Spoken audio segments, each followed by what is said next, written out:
Et ben du coup, Écharpe, je te laisse te présenter, puis présenter peut-être Cédec aussi dont on a parlé, comme ça, c'est ce qu'on disait, on explique d'où tu parles.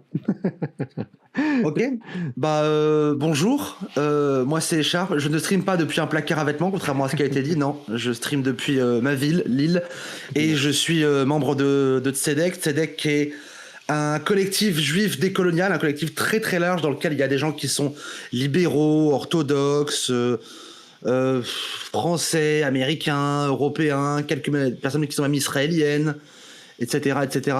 Donc c'est des juifs, oui, c'est composé uniquement de juifs de plein d'horizons différents, de plein de classes sociales, de couleurs différentes, etc. Avec un seul point commun, c'est l'antisionisme et les questions décoloniales. Parce que ce qui se passe à Gaza, c'est un génocide, et que, je suis désolé, mais un génocide, pas en mon nom. Voilà. Ouais, ok. Ce qui est une bonne base Faire déjà. très rapide. Ouais, mais impeccable. Ce qui est déjà une sacrée base. Et ce qui prouve justement ce qu'on était en train de dire par rapport à la vidéo de Wissam, c'est qu'effectivement, tous les juifs ne sont pas sionistes, quoi. Ah non, même Ouais. assez peu de juifs sont sionistes en réalité, parce que les juifs qui vont être sionistes, ça va beaucoup être des Ashkénazes. Donc les Ashkénazes, c'est les juifs d'Europe de l'Ouest et d'Europe de l'Est aussi. Ça va être donc les juifs qu'on va voir, les juifs blancs qu'on va voir en Europe, qu'on va voir en France, en Allemagne, en Pologne, etc., etc.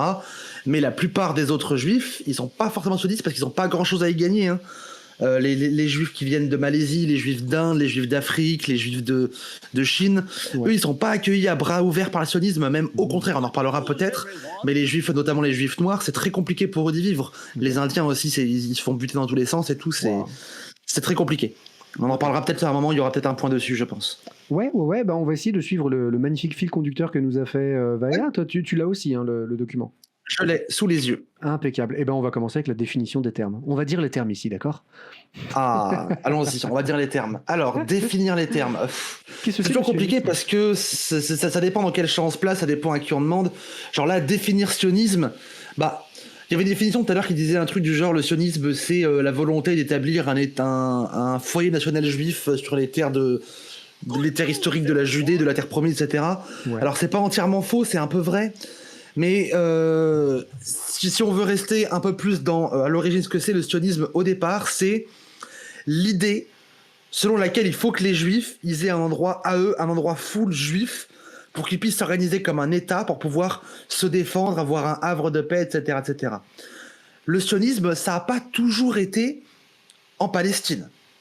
Ok. Le sionisme, il y a eu des projets sionistes en URSS, il y a eu d'ailleurs, il existe encore un simili-État un peu juif à l'est de la Russie qui s'appelle l'Oblast, je crois, Ok. qui est une sorte de petit État moyennement reconnu, qui est entièrement juif, avec une sorte de théocratie juive un peu bizarre, dont je suis pas fan non plus, mais il y a ça qui existe. Il y a eu des propositions de faire du sionisme du coup en Angola, il y en a eu en Amérique du Sud, il y en a même eu aux États-Unis, il y en a eu du coup en Palestine, il y en a eu plein. Des idées comme ça. Et tout ça, ça apparaît environ au 19e siècle, je dirais, avec l'idée notamment avec Theodor Herzl, dont Wissam a parlé un peu avant. Mhm. C'est le mec qui disait c'est une dinguerie, il y a trop d'antisémitisme partout en Europe, il faut qu'on se barre Ok. pour s'enfuir, pour se sauver. C'était un peu ça son idée. C'était un peu plus complexe que ça, mais en gros, on peut voir ça comme ça. Ce avec quoi moi je suis déjà de base en désaccord. Mhm. Moi, je suis en désaccord avec les bases même du sionisme, c'est que oui, il y a de l'antisémitisme en Europe, Mhm. il y en a toujours eu. J'espère me tromper en disant qu'il y en aura toujours, Mhm. mais c'est pas parce que des gens sont antisémites que nous on doit partir.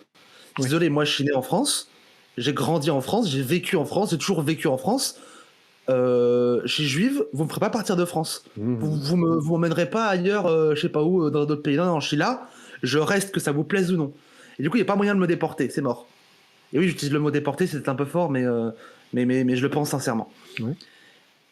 Et du coup, le sionisme, c'était l'idée de dire ouais, on va faire un endroit pour les juifs où ils pourront se planquer le temps que ça se tasse un peu, le temps que l'antisémitisme disparaisse, ensuite ils pourront revenir et tout ira bien. C'est un peu utopique. Et en fait, ça allait avec l'idée aussi de se dire que le principe du sionisme, c'était que les juifs, en fait, ils fassent un état juif où ils sont entre eux, pour qu'ils s'entraînent à être moins juifs, à être plus blancs, à être plus invisibles, à avoir moins des longs nez crochus, des doigts noueux, un teint livide, un teint cireux, et à moins manger des enfants, je suppose. Mhm. Et qu'une fois que tous les juifs, ils auront collectivement arrêté de manger des enfants, ils pourront revenir en Europe, et hop, ils passeront inaperçus, et hop, il n'y aura plus de racisme. Oui. C'était un peu ça l'idée de base. Bon, je pense que présenté comme ça, vous comprenez pourquoi est-ce que ça marche pas des masses et pourquoi c'est un peu puant comme manière de voir les choses, je pense. Tu m'étonnes. Mais du coup, c'était un peu ça l'idée de base du sionisme, c'était de dire on fout tous les juifs là-bas pendant genre 20-25 ans, ensuite on les ramène et du coup ils se seront habitués, et du coup ils passeront inaperçus, il y aura plus de... Si personne ne voit que c'est des juifs, du coup il y aura plus d'antisémitisme. Wow. Et c'est un truc qui c'est beaucoup à l'époque. Sauf que, bah non, ça marche pas comme ça. Ouais, mais toujours la même logique. On va pas être plus tolérant, on va lisser les gens. Comme ça, on sera tranquille. Voilà. Et ça, c'est l'origine du sionisme, du coup. Quel enfer. D'accord. Mais oui, du coup, c'est ce qu'on a vu effectivement dans la vidéo avec le côté on va en faire des Européens, quoi. Des Européens bien acceptables. C'est ça. Et c'est d'ailleurs une des grandes différences entre... Parce que pour moi, il y a deux sionismes. Il y a le sionisme juif et le sionisme blanc. Ouais. Le sionisme juif, donc, a été pensé par Theodor Herzl, dont on parlait juste avant. C'était l'idée, justement, de dire on va foutre les juifs dans un coin pour qu'ils apprennent à devenir blancs. Ensuite, ils vont revenir et ils pourront s'intégrer. Sauf que le sionisme blanc, qui était pensé par les Français, les Anglais, les Américains, etc., c'était... Il y a une petite différence un peu subtile, tu vas comprendre laquelle. C'est on prend les juifs tout pareil, on les fout là-bas tout pareil pour qu'ils deviennent blancs, et après ils y restent. Ils reviennent pas jamais, voilà, on est bien. Voilà, et on est bien, ils sont là-bas, ils sont de leur côté, ils sont très bien. Oh, quel enfer. Voilà, c'était un peu l'ambition notamment des Anglais qui ont beaucoup poussé le sionisme avec la déclaration de Balfour, les Rothschild, etc., de se dire attends, ça veut dire que là, il y a des juifs qui nous demandent de l'aide pour eux-mêmes partir tout seuls. Je suis chaud. Let's go, on fait ça. Oh, voilà. Putain. Quel enfer. Donc c'était un peu ça la différente forme de sionisme. Okay. Voilà, j'ai fait un peu large sur la définition de sionisme, mais... Ouais, mais c'est important de voir justement les différentes formes parce que c'est toujours un peu la même logique. J'ai l'impression quand il y a un concept, c'est qu'on peut te le vendre en mode mais non, regardez, c'est trop bien, ils vont être ensemble, tout va bien se passer, ils seront protégés, nanana. Et en fait, mené par des connards, ça fait un projet de connards. En fait, on va les dégager, ils arrêteront de puer et on sera tranquille. Bah ouais, il y a un peu de ça. Et puis bon, quand on voit que le sionisme a été poussé par les Anglais et les Français dans les années 1850-1870, donc c'est-à-dire que les gens qui poussaient le sionisme de fou, c'était les mêmes gens qui ont créé l'affaire Dreyfus. C'est la même époque, c'est les mêmes personnes. Okay. Ça vous donne une idée d'à quel point ces gens étaient vraiment dans l'idée vraiment d'être pour notre bien-être au maximum. Tu m'étonnes. Ok. Et du coup, alors, qu'est-ce que c'est que Sion ? Parce que tout à l'heure, on a dit que Sion, c'était Israël, mais visiblement, il y avait une distinction. Oh, ça va être assez rapide. Sion, dans la Torah, donc dans notre Bible à nous, c'est le nom d'une des collines qui environnent la ville de Jérusalem. Okay. En gros.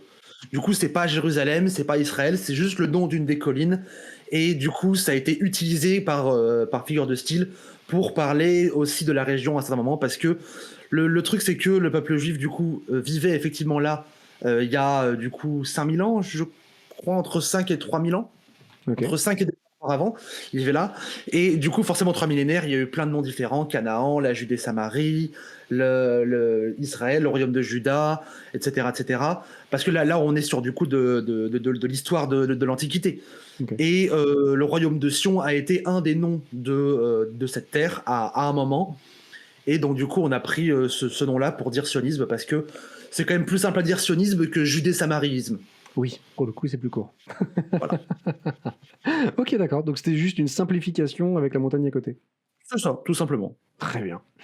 Du coup, l'antisémitisme et les... Enfin, non, il y a Israël aussi à définir, pardon. J'essaie de faire dans l'ordre. Ah oui.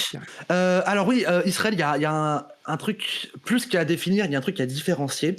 C'est qu'en fait, quand vous entendez parler d'Israël de la part de Juifs, ça peut vouloir dire deux choses. Vous avez donc Israël, ce à quoi vous pensez l'État d'Israël. Et vous avez, si vous entendez la locution Eretz Israël, c'est Israël, mais c'est pas la même chose du tout. L'Eretz Israël, c'est l'Israël tel qu'il est théorisé dans les textes religieux. Ça ne veut pas dire que c'est la même chose que l'État d'Israël actuellement. C'est l'idée d'Israël dans la religion et dans la mythologie juive. Ce n'est pas la même chose. Voilà, c'est pour ça que j'ai mis ce point-là. Quand on entend quelqu'un qui parle d'Eretz Israël, c'est l'idéal religieux, ce n'est pas l'État actuel. Ok. Voilà. Ok. Et on en arrive à l'antisémitisme et les différents antisémitismes. Ah, oh là, gros morceau. Là, ça va être moins facile, là, on va moins rigoler, là. La haine des Juifs comme antisémitisme, ça remonte à peu près 18e, 19e, quand l'idée du racisme et de la raciologie commence à exister, quand on commence à se dire que les êtres humains sont des animaux comme les autres et que du coup on peut les classer en tant que race. Et du coup il y a différentes races, il va y avoir la race des caucasiens, la race des N-wordoïdes, qu'on appelle comme ça à l'époque, la race des métèques, du coup, pour tout ce qui est grec et Europe de l'Est, etc. Et pour tout ce qui est arabe et juif, la race des sémites. D'accord. Il va y avoir une classification en race comme ça à l'époque.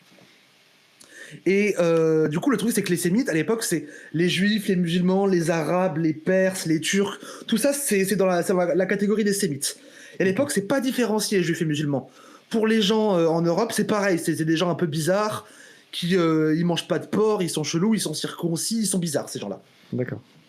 Et puis, ils sont un peu dangereux parce qu'ils font peur. C'est lié à la langue, non non, pas vraiment. À l'époque, en tout cas, ça l'était pas. Maintenant, il y a une histoire de langue sémite, oui, mais à l'époque, ça l'était pas.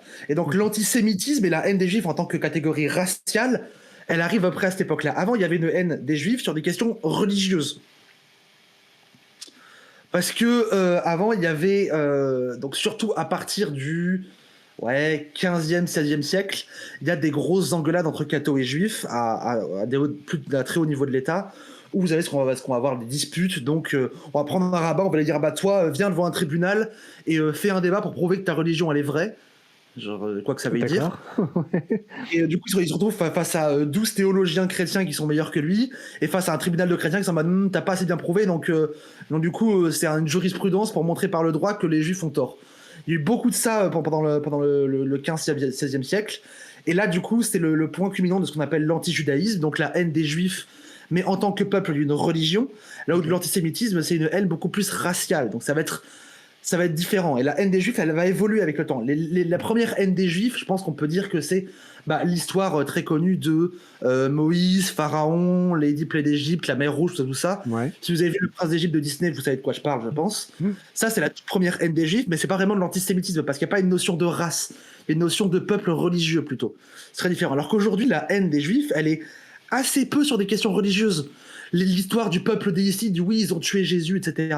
C'est un truc qu'on entend un peu moins. Ça existe encore, mais on entend beaucoup moins. C'est beaucoup plus de la haine des juifs sur des clichés raciaux. Ok. Donc il y a une évolution de ça. Et pas sur la même cliché raciaux à travers le temps non plus. L'antisémitisme qu'on a actuellement est beaucoup basé sur l'antisémitisme qui a été créé pendant la Seconde Guerre mondiale et par les nazis, avec notamment, si vous passez en Allemagne, je vous conseille de visiter ce qu'on appelle le musée du juif, qui est un musée qui encore actuellement montre comment est-ce qu'on a créé le mythe du juif qui, du coup, avait toutes des caractéristiques physiques qui étaient rattachées à des clichés sociaux aussi. Par exemple, le juif, pourquoi est-ce qu'il a le teint cireux et le nez crochu et qu'il parce qu'il est tellement radin qu'il économise les bougies et du coup il écrit tard le soir avec très peu de lumière et que du coup il a mal aux yeux et que du coup ça lui fait la vue qui baisse, etc. Il y a toute une... En fait, les nazis, ils ont fait toute une réflexion, une théorisation et une rationalisation de l'antisémitisme pour que ça rentre, pour que tous les clichés soient imbriqués les uns dans les autres pour créer cette image des juifs et pour faire des petits livres distribués aux enfants sur comment reconnaître un juif dans la rue, comment savoir si votre voisin est juif et tout et tout. Ah ouais. Et ça, du coup, cette composante très raciale, elle est assez récente au final. Ah, comme c'est ouf. Ouais. Mais du coup, ça rejoint un petit peu ce que je disais sur le côté, les nazis ont fait un vrai travail de conceptualisation, entre guillemets, ils ont vraiment un travail de recherche, de recherche scientifique avec d'énormes guillemets, mais en tout cas justifié comme tel, quoi. À l'époque, c'était scientifique, c'est dans la méthode scientifique de l'époque, etc. Alors, on a beaucoup évolué, heureusement, mais à l'époque, ça l'était. Et la raciologie et la phrénologie, les trucs comme ça, la phrénologie, c'est le truc où tu mesures les crânes pour mesurer l'intelligence de différentes races humaines à l'époque. Ça, c'était un truc qui était très sérieux. Il y avait des universités, il y avait des chaires, des doctorats et tout. C'est un truc c'était un truc aussi sérieux que la physique, quoi. Donc c'était pas du tout, c'était pas du tout un truc balancé un peu en mode idéologique. Non, c'était un truc très sérieux. Et l'ensemble de la société y croyait. C'était un truc qui n'était pas du tout remis en question, absolument pas. Ouais, complètement. Je suis désolé, le Vergnat, on a défini le tzedek au tout début, donc du coup on va politique juive décoloniale. Merci. Très efficace. Mais vu qu'on va mettre le replay sur YouTube, on va juste pas redéfinir à chaque fois, je suis désolé. Ouais, ok. Ok, mais ouais, c'est fou, quoi. C'est fou parce que, encore une fois, c'est vraiment ce côté, il y a eu une construction de l'antisémitisme, quoi. Il y a vraiment eu une réflexion, c'est incroyable. Et surtout, c'est qu'il y a une construction de l'antisémitisme, et surtout là où moi je voulais appuyer, c'est que tout le monde y croyait. C'était pas un truc qui était genre juste des fachos. Non, non. La raciologie, c'était un truc qui était consensuel auprès de tout le monde. Genre vraiment, le Jean-Michel qui allait chercher sa baguette de pain, il croyait à la raciologie, il pensait que c'était un truc totalement scientifique, il n'y avait aucun souci là-dessus. Ouais. Et du coup, les clichés antisémites, ils n'ont pas disparu quand Hitler a perdu. Vu qu'ils étaient très profondément ancrés dans l'inconscient collectif. Et ça va être très important pour plus tard. Ok. Oui, mais c'est fou. D'accord. Alors, ensuite, nous en arrivons à la différence justement entre l'antisémitisme et l'anti-judaïsme. Bah, je viens de le faire. Alors, attends, du coup, j'ai pas compris.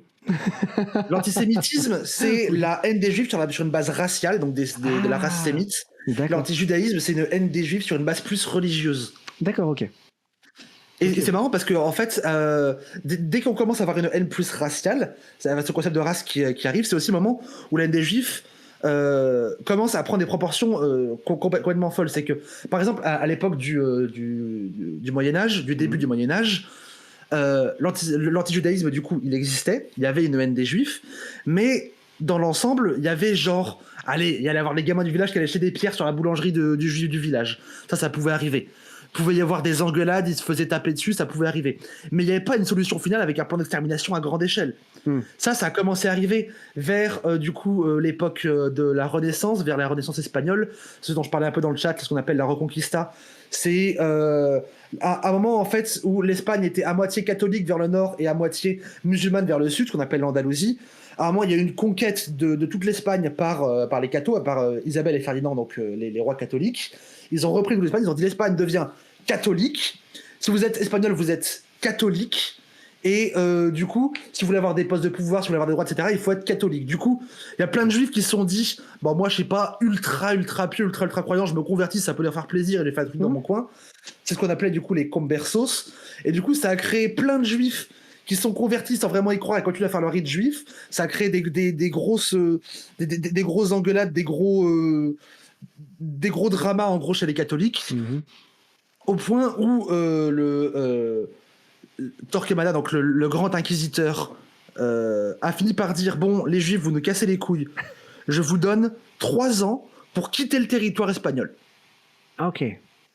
Vous avez 3 ans, sachant qu'à l'époque il n'y a pas de voiture ou rien, donc déjà traverser l'Espagne du nord au sud, ça prend 3 ans déjà. D'accord, génial.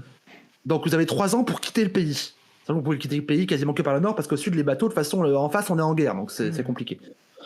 Mais ouais, donc les juifs sont en mode ok, d'accord, yes, plaisir.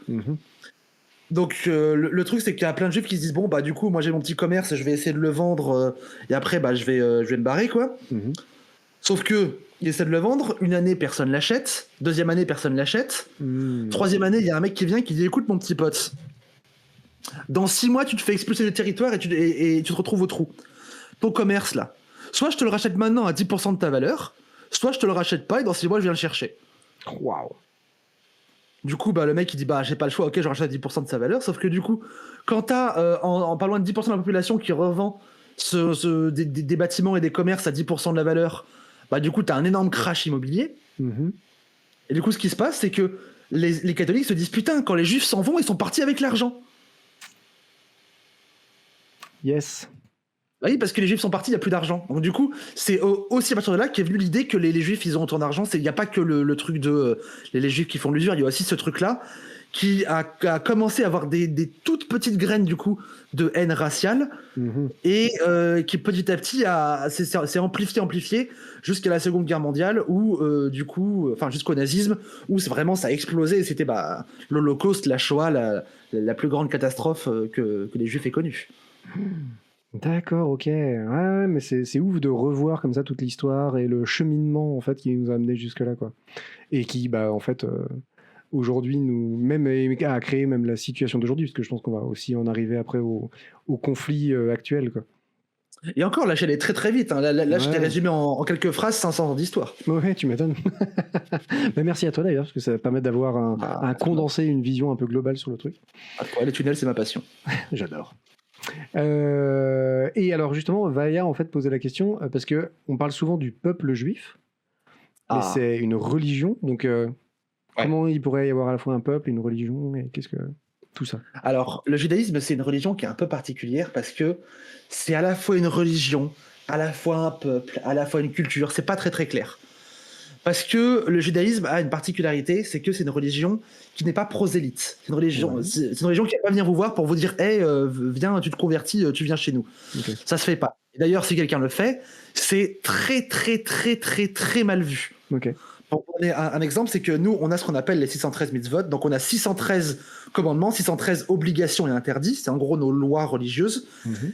Alors, qui inclut tout, qui inclut des trucs assez simples, genre manger cachère, genre ne pas taper les gens, c'est pas gentil, tu coucheras pas avec ta sœur. Il y a vraiment tout dedans.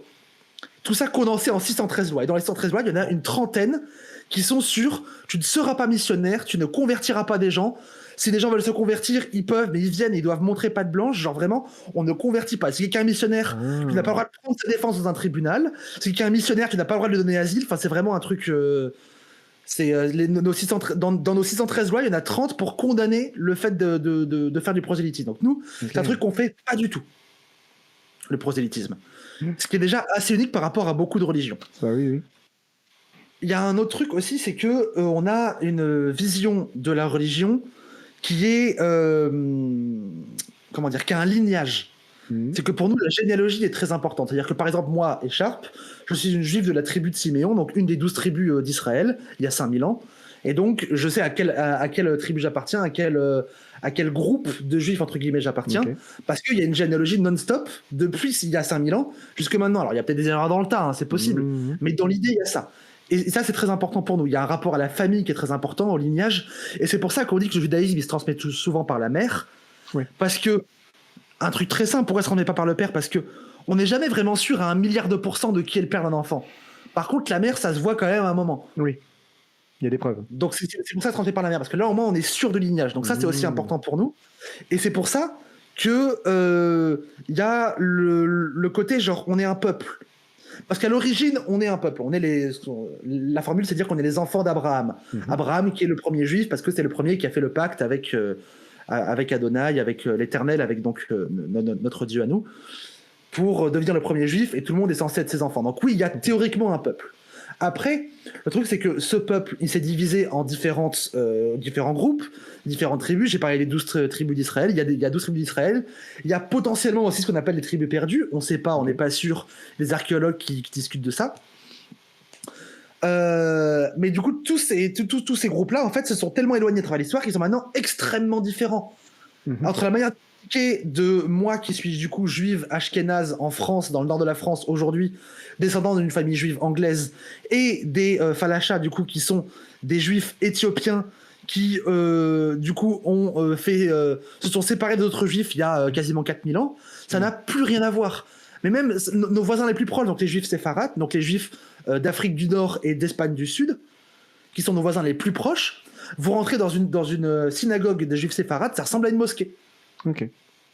Ça a les mêmes, ça a les mêmes vitraux, les mêmes carrelages, les mêmes mosaïques, etc. Parce qu'il y a un héritage culturel qui est très différent. Donc, du coup, est-ce qu'il y a un peuple juif? En fait, c'est compliqué parce que théologiquement, oui, mais culturellement, pas tellement. Ah. Mais même Pas ça, si c'est clair. Si, c'est super clair. Non, non, vraiment, ça me fait mieux comprendre. Et c'est là où, effectivement, encore une fois, parler justement des juifs comme un espèce de tout complètement mix et tout, ça n'a aucun sens, quoi. Effectivement, il y a de grandes variétés. Et d'ailleurs, c'est marrant parce que ça veut dire qu'après, dans la pratique, est-ce que vous vous retrouvez?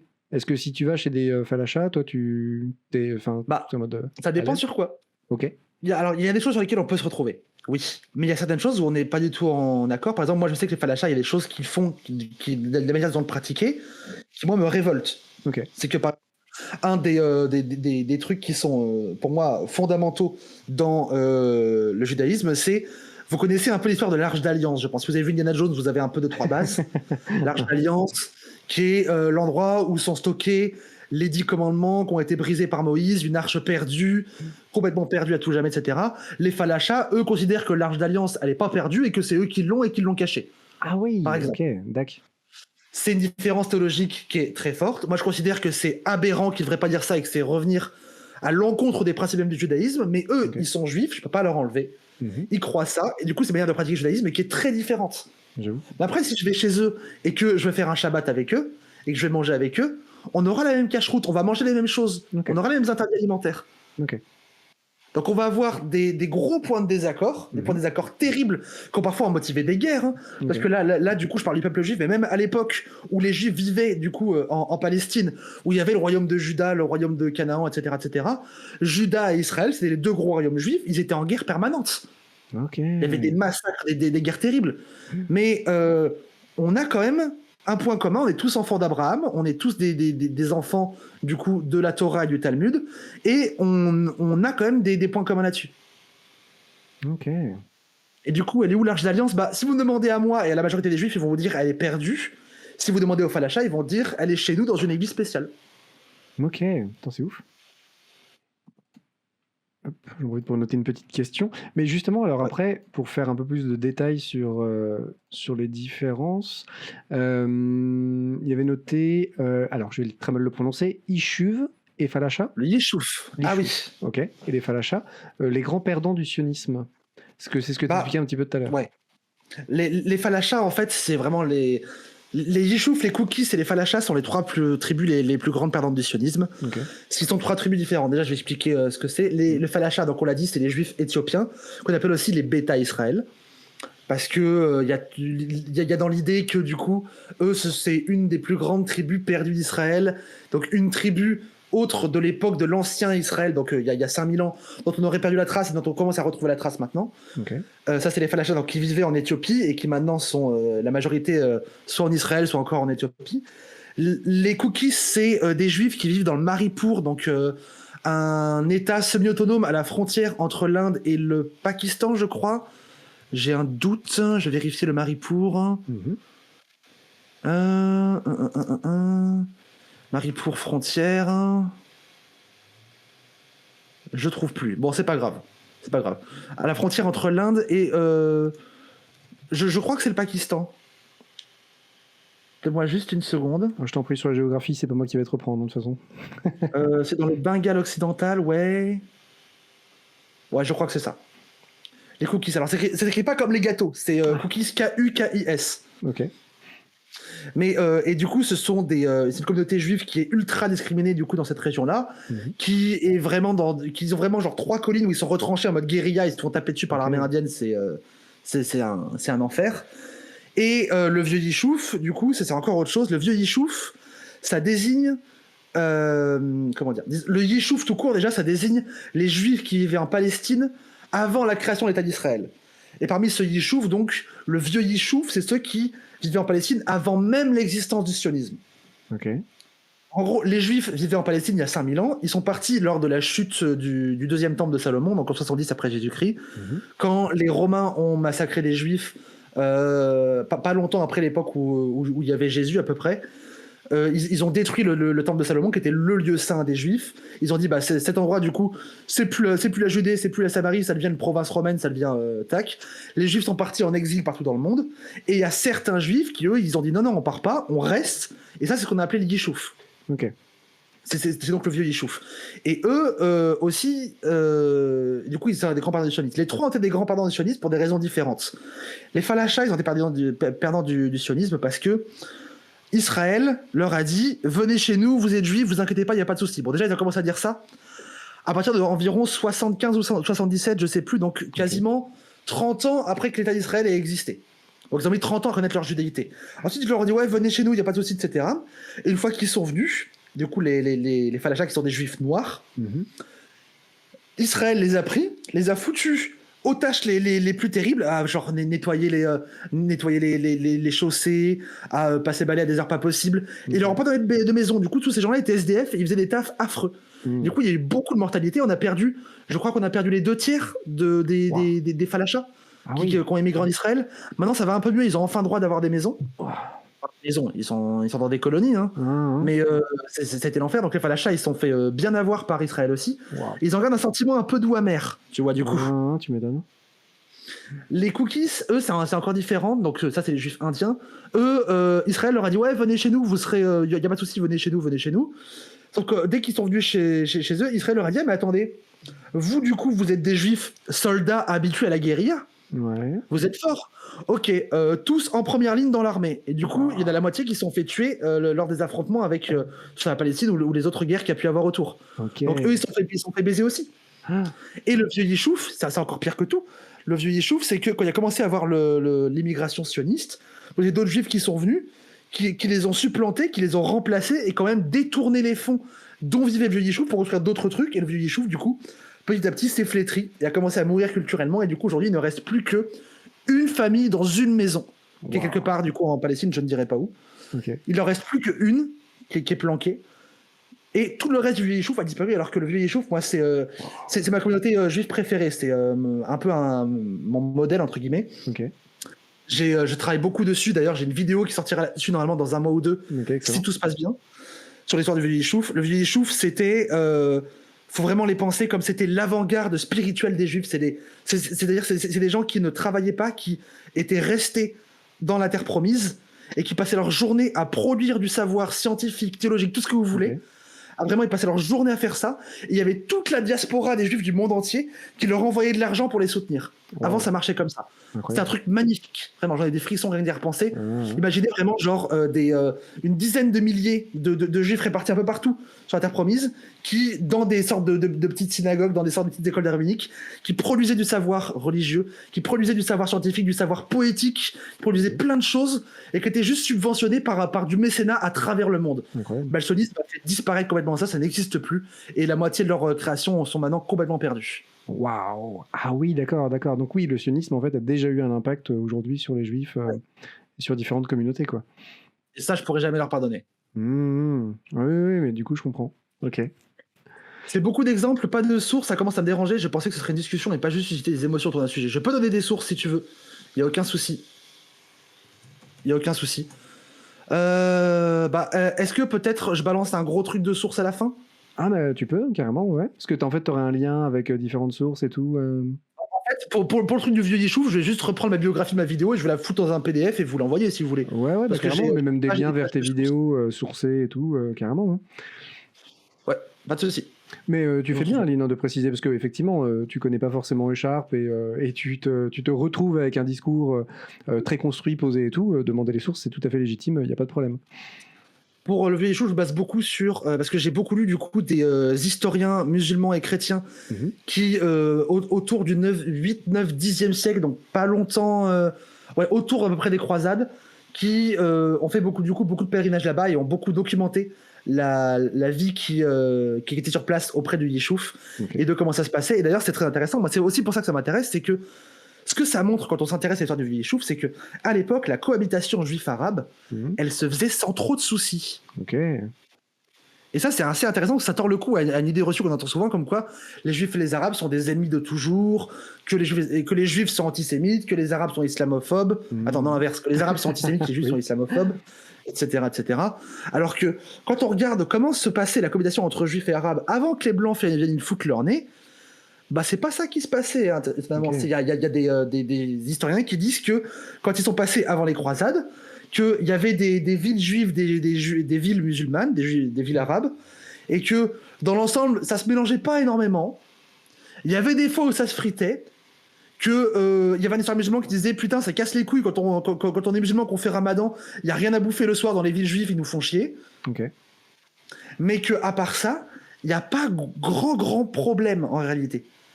Que là, il commence à avoir des problèmes, à avoir des gros problèmes pour les juifs qui vivent sur place, c'est quand il commence à avoir des croisades, et que les croisades arrivent quand ils prennent Jérusalem, ils mettent du coup la loi européenne, avec du coup une différenciation des droits entre chrétiens et autres.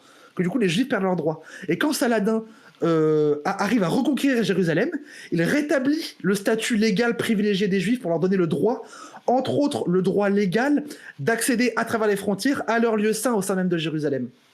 Ce que moi je trouve beau. Mhm. Genre les juifs ont un droit de passage permanent à n'importe quelle heure du jour et de la nuit pour aller prier dans leur synagogue et face au mur des lamentations s'ils le souhaitent. Ok. Et ça c'est les musulmans qui l'ont instauré et les chrétiens qui l'ont enlevé à l'époque. C'est ouf. Donc, Donc, il y a moi je une dis cohabitation ça qui comme existe. exemple pour tordre le cou à l'idée de oui, les arabes sont antisémites, blablabla. Bah en fait, pas tant que ça. Ah, ok, ok, excellent. Parce que oui, pour repréciser d'ailleurs ce que tu parlais des vidéos que tu Tu peux Oui. même préciser justement que tu crées du contenu en fait régulièrement sur le sujet, que tu en parles dans tes lives. En fait, Alors, ouais. En termes de vidéo, pour l'instant, ça va être ma première. C'est pour ça que je passe autant de temps dessus parce que j'ai envie qu'elle soit bien. Ouais. Mais sinon, je live régulièrement. Je live en général 2-3 fois par semaine. Et depuis un an, je parle quasiment pas que, mais quasiment que de questions autour de judéité, de sionisme, d'antisionisme, de Palestine, de décolonial, etc., etc., etc. Voilà. Ok. Alors, je pensais que j'avais créé une commande la première fois qu'on avait discuté que tu étais venu sur le stream. Je vais récupérer ça. Hop. Parce que du coup, oui, toi, c'est un sujet duquel tu es concerné, mais qui te passionne aussi. Toi, c'est un sujet duquel tu es concerné. Là, pardon, je me suis mis en boucle. Ah. Hop, écharpe. Je vais repartager le lien de la chaîne. Mais oui, en fait, vous pouvez cliquer juste en dessous. Quand même, ça marche aussi. Mais je dis oui, donc toi, en fait, t'es quand même donc t'es concerné, mais aussi super passionné, parce que tu parlais de purée, pardon. Non, mais... alors, ça se lance un petit Stardew Valley sur le côté là. Non, tu le dis si on t'ennuie. Je fais une petite partie.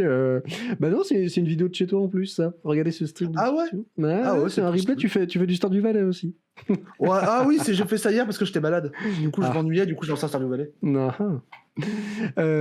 oui, parce que tu disais que t'aurais presque aimé être théologiste en fait.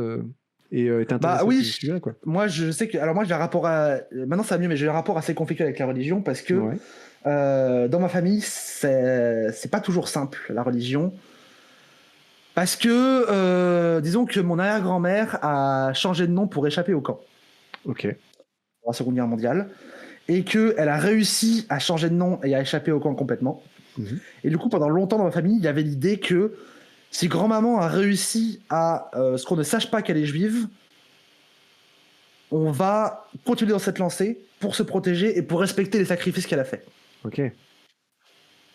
Donc il y avait l'idée de dire on est un peu juif, mais le moins possible et surtout en secret. Ok. Et du coup, moi, c'est récent que j'essaye du coup de reprendre ça, de le refaire vivre et d'en parler publiquement parce que le reste de ma famille ne le fait pas. Et d'ailleurs, ils ne sont pas d'un très très bon œil que je le fasse. C'est des longues discussions avec eux et c'est pas toujours simple. Et je trouve ça dommage parce que, en fait, ma famille, elle est antisioniste avant tout pour des raisons religieuses. D'accord. Et ça, c'est un truc dont on entend assez peu parler, c'est que on entend beaucoup parler d'antisionisme politique. Et moi, l'antisionisme, je l'ai connu pour des raisons religieuses. C'est que je vais pas forcément faire un grand cours de théologie, mais en gros, le principe de la diaspora et même le principe d'Israël, c'est de dire que le peuple juif est censé rester en diaspora. Donc en diaspora, ça veut dire en exil.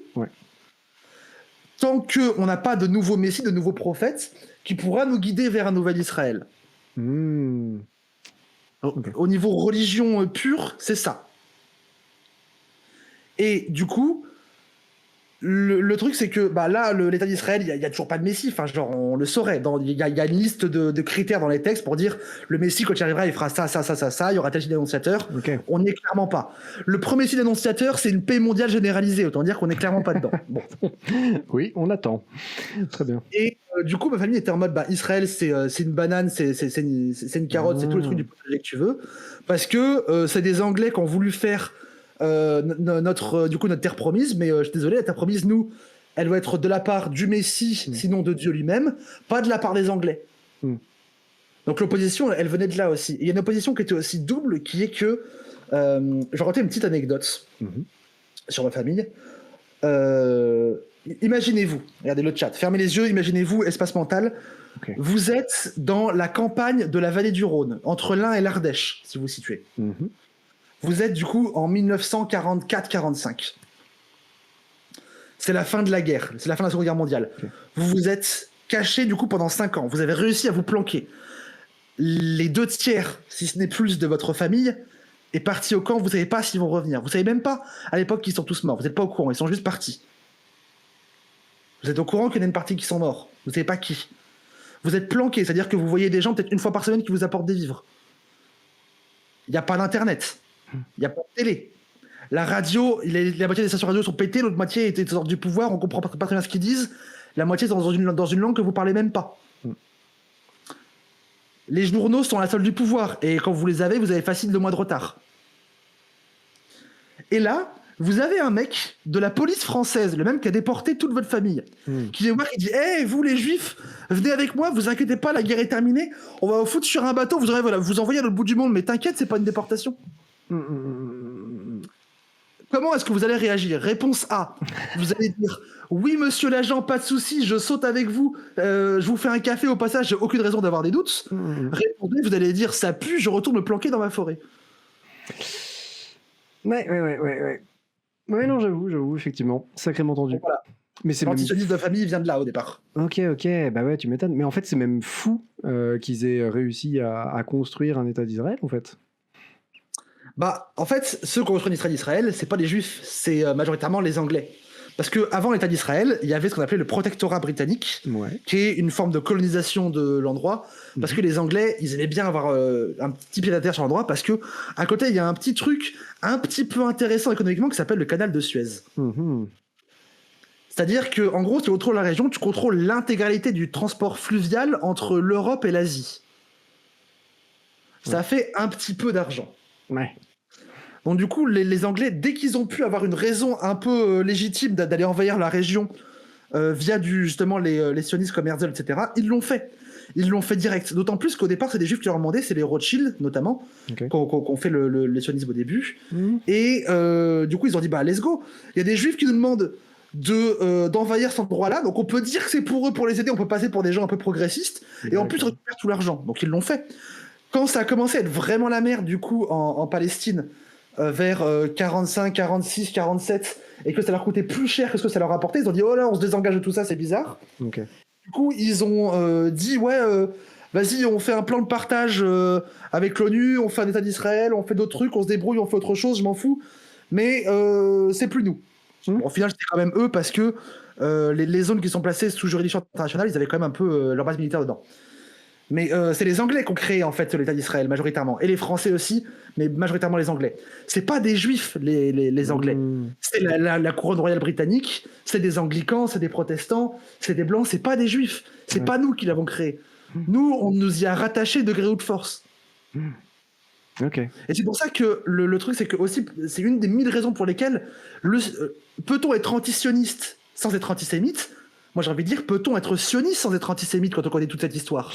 Oui, du coup, oui. Parce que le sionisme, par définition, est né d'une haine du juif, est véhiculé par des clichés sur les juifs, par des réductions, et au final, sert le dessein de l'exode des juifs hors de cet endroit-là parce qu'on veut pas de juifs chez nous. Exactement, ouais.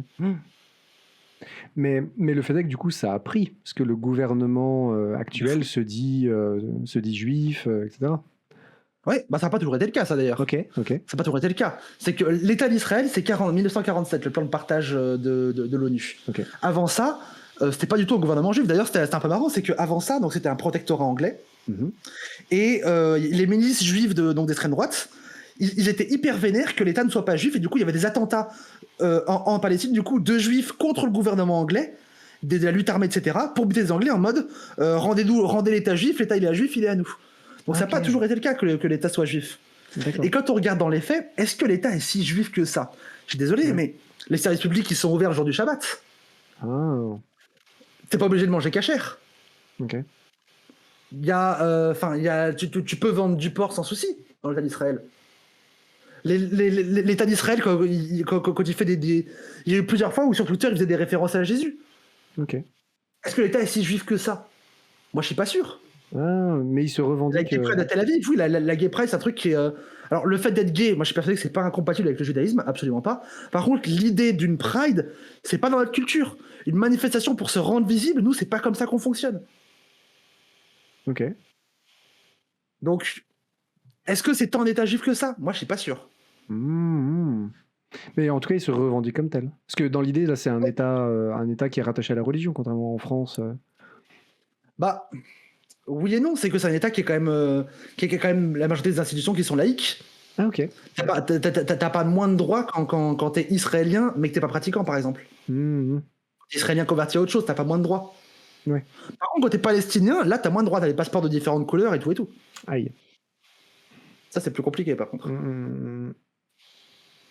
Tu m'étonnes. Donc effectivement, on est sur cette logique, parce que je reprends aussi la contextualisation historique que nous a fait Valérie, mais elle nous a fait un magnifique parcours, mais qu'on a déjà pas mal posé, que le sionisme, c'est un prolongement d'un antisémitisme européen, quoi. C'est une volonté de virer les juifs, quoi. C'est ça. C'est ça.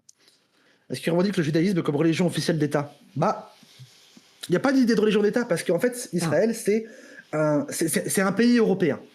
Il faut vraiment le penser comme un pays européen, qui se pense du coup avec un parlement, un bicamérisme, une liberté de la presse, une liberté d'expression, garantie par un capitalisme, un marché qui s'autorégule, avec une constitution, avec des droits civiques, etc. Je dis pas que c'est pas bien, je dis que tout dans la forme est calqué sur un modèle européen. Les priorités sont basées sur le modèle européen aussi.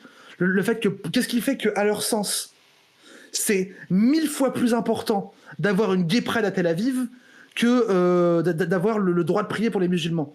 C'est parce que ça a été européen, et que pour nous c'est le cas aussi. Mais en même temps, ça a été bâti par des Européens. Les Européens, comme tout le monde, ils savent ce qu'ils savent faire. Enfin, ils font ce qu'ils savent faire, pardon. Donc, c'est pas une théocratie... Enfin... Et justement, d'ailleurs, c'est un argument des sionistes de dire que oui, mais Israël, c'est la seule démocratie du Moyen-Orient. Du coup, parce que c'est grâce à ça qu'on va pouvoir civiliser les barbares qui est autour. Ouais. Les barbares en théocratie et les autoritaires là derrière.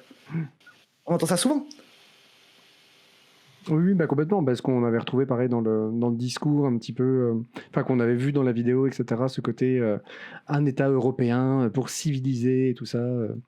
Mais parce que oui, c'est ce que je disais un peu, j'ai l'impression qu'il est assez juste, c'est utiliser des juifs qu'on déteste contre des arabes qu'on déteste encore plus, quoi. Bah oui, c'est ça. Mais ça, en fait, c'est typique de la blanchité. La blanchité a toujours fait l'hiérarchie des races en fonction de laquelle est la plus dangereuse selon eux, laquelle est la moins dangereuse selon eux. Qu'est-ce qui leur fait le plus peur ? Et ils prennent la race autre que la leur qui leur fait le moins peur pour en dire ouais, on les défend parce que ceux qui leur veulent du mal, c'est la race qui nous fait le plus peur. Et du coup, ils les montent les uns contre les autres. Et le meilleur exemple de ça, de question juif et arabe, c'est l'Algérie. L'Algérie, à l'époque où c'est encore l'Algérie française, en fait, l'opposition juif-arabe, elle vient aussi de là. Parce que en Algérie, donc, il y avait beaucoup de juifs séfarades, du coup, des juifs arabes. Et il y avait donc les Français qui occupaient tout ça, et il commençait à y avoir de plus en plus de grognes et de velléités indépendantistes. Ouais. Et les Français, ils se sont dit, oula, c'est bizarre tout ça, ça craint un peu. Ils sont tous unis, il faut qu'on les divise un peu. Ils sont allés voir les Juifs qui étaient moins nombreux. Ils ont commencé en allant voir les Berbères d'abord. D'abord, ils sont allés voir les Berbères en leur disant, on vous propose un truc, vous devenez l'intermédiaire entre nous et les Arabes, et en échange, vous avez plus de droits. Les Berbères ont refusé. Ils sont allés voir les Juifs ont accepté, et du coup, il y a eu ce qu'on appelait l'édit Crémieux, qui disait que les Juifs, seulement les Juifs algériens, avaient droit sur demande d'avoir la nationalité française s'ils le désiraient. Mais pas les Arabes, enfin pas les musulmans, seulement les Juifs. Et du coup, ils ont commencé à faire des hiérarchies comme ça, et du coup, en échange de ça, les Juifs, c'était un peu genre les émissaires sur place pour aller châtier les Arabes qui parlaient trop. Oh, d'accord. Et ils ont toujours fait ça. À une époque, par exemple, le grand ennemi des Blancs en France, dans les années 60-70, c'était les Italiens, les Rital. Ouais. Et puis, au bout d'un moment, ils se sont rendus compte que, ah mon Dieu, en fait, les Rital, ça nous fait pas peur, on préfère plutôt taper sur les Arabes. Les Rital, on a dit, ah, c'est devenu des copains. Les Rital, non, c'est bon, ils sont blancs comme nous. Ok. Aux États-Unis, il est pareil, quand il y a eu des grosses vagues d'immigration irlandaise, les Irlandais, faut voir comment les Irlandais étaient pensés. C'était un truc, genre, c'était. Niveau racisme, c'était affreux, les Irlandais aux États-Unis. Mais à un moment, ils ont dit, bon, en fait, on a plus peur des Noirs parce qu'ils nous font plus peur, ils ont des gros chibres et ils sont très forts, ils vont assassiner nos femmes. C'est un peu ça qu'ils le pensaient. Wow. Du coup, les Irlandais, on propose qu'en fait, vous êtes blancs et en échange, vous devenez aussi racistes que nous. Et voilà. Yes. C'est ça qui s'est passé, c'était le pacte racial, voilà, c'est ce que dit Limbo dans le chat. Il y a eu ça pour les Irlandais, il y a eu ça pour les Italiens, il y a eu ça aussi pour les Juifs. Le truc, c'est que le pacte racial, les gens qui souscrivent au pacte racial, ils sont toujours perdants. Les Juifs, ils ont toujours été perdants à ça, parce que du coup, ils ont plus leurs alliés arabes. Ils ont plus leurs alliés musulmans. Ils se font toujours pas accepter par les Blancs. Bon, on le voit, l'antisémitisme, il n'a pas disparu. Ouais, pour autant, ouais. Voilà. Et ça, c'est la construction de l'État-nation et de la blanchité par une hiérarchisation et différents pactes raciaux pour, en gros, composer avec les différentes races pour savoir laquelle est la plus dangereuse, laquelle est moins dangereuse, et laquelle on peut manipuler pour qu'ils se tapent dessus et que nous, on soit bien tranquilles et qu'on se salisse même pas les mains. Ouais. C'est ça qui est terrible, c'est qu'en plus, ils se salissent même pas les mains. Du coup, bah oui. Parce que oui, c'était juste pour redéfinir au passage blanchité, même si c'est justement précisément ce que tu dis. Bah, c'est beaucoup de choses la blanchité, mais en gros, là dans le contexte, ce serait tous les mécanismes qu'ont utilisé les Blancs, qu'ont utilisé l'État-nation, qu'ont utilisé la construction ethnique et raciale des pays de chez nous, tous les mécanismes-là qu'ils ont utilisés pour conserver justement cette pureté ethnique, cette pureté raciale, imaginaire, hein, bien sûr, et cette hiérarchisation. Ouais. Oui, tout ça, c'est des reports de la blanchité. Avec bien sûr eux tout en haut, sinon c'est pas drôle. Mais sinon ça marche pas. Voilà. Mais oui, c'est ce que disait. Zut. Qu'est-ce que j'avais vu? J'avais vu que les gens de l'Est, en Europe de l'Est, effectivement, n'étaient pas non plus considérés comme blancs. Oui, voilà, Couscous qui disait ça. Le truc, dans la hiérarchisation des races, même d'Hitler, Hitler disait les Slaves seront les esclaves. Alors, ils ont de la chance, hein, ils seront esclaves, ils seront pas massacrés. Ils seront juste esclaves. Mais les Slaves seront les esclaves. C'était une locution très connue du nazisme. Ok. Ouais, parce que mais en fait les nazis ils sont allés encore plus loin. Ils ont vraiment hiérarchisé toutes les races par pays quasiment. C'est-à-dire que nous on n'était pas des blancs pour eux. Nous on était des décérébrés homosexuels bizarres matrixés qui se sont fait avoir par les juifs pour créer la Révolution française dans leur idée. Bon, c'est des zinzins, en même temps c'est des nazis, mais c'est forcément des zinzins. Mais nous, les Français, du coup, on était un peu des latins, un peu bizarres, un peu sanguins, on baise un peu trop, faut se méfier, mais dans l'ensemble, tant qu'on reste inférieur à eux, on avait le droit un peu d'exister. Formidable. Magnifique, hein? Ouais, d'accord. C'est quoi? Les tier lists, c'est un truc de nazi. Bien joué, Chris. Ah oui, ils ont vraiment fait des tier lists. Malheureusement, les pires. Mais ils ont réfléchi ça d'un point de vue aussi stratégique. Le pacte racial, c'est ça. Ils ont réfléchi, c'est qu'ils se sont dit, est-ce que, genre, on considère les Slaves comme des moins que rien? Non, parce qu'ils ont plus de puissance que nous, ça va pas être rentable. Il faut d'abord les considérer comme à part pour d'abord se débarrasser des Juifs et ensuite on pourra s'en occuper. Parce qu'on n'a pas le temps de suite, il faut pas qu'on les mette comme ennemis de suite. Donc c'est un truc, c'est très conscient en fait comme mécanisme. Ah oui, non mais carrément, encore une fois, c'est vraiment très très réfléchi, le nazisme et le tri, enfin comme tu dis, les hiérarchies qu'ils ont fait, etc. Complètement, ouais. Et du coup, écoute, on a toute une petite batterie de questions du chat qui nous a été répertoriée ici. Il y a peut-être des choses auxquelles tu as déjà répondu, mais je te propose on les balance et puis on voit. Ouais, pas de souci. Pourquoi le terme précis antisémite et pas raciste? Ça, c'est une très bonne question. N'est-ce pas? À votre avis, qui ça arrange qu'on parle toujours d'antisémitisme et qu'on parle jamais de racisme? Ah, même dans ce sens-là, que c'est arrangeant même de parler d'antisémitisme et pas de racisme.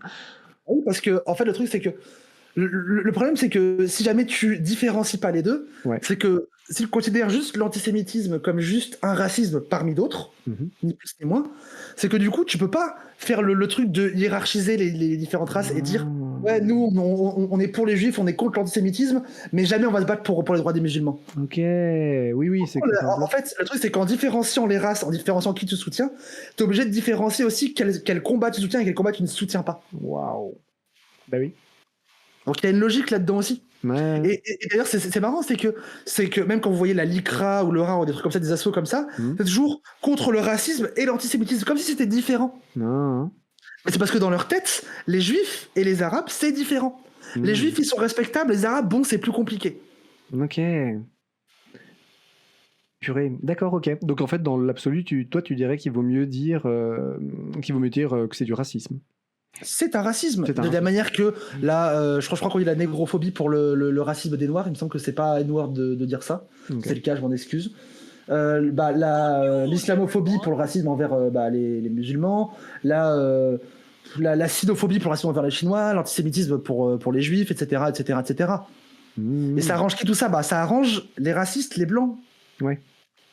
Oui, encore une fois, c'est décider de qui tu soutiens, quoi. Et pas dire, en fait, le racisme assez mécanique, peu importe qui ça touche, quoi.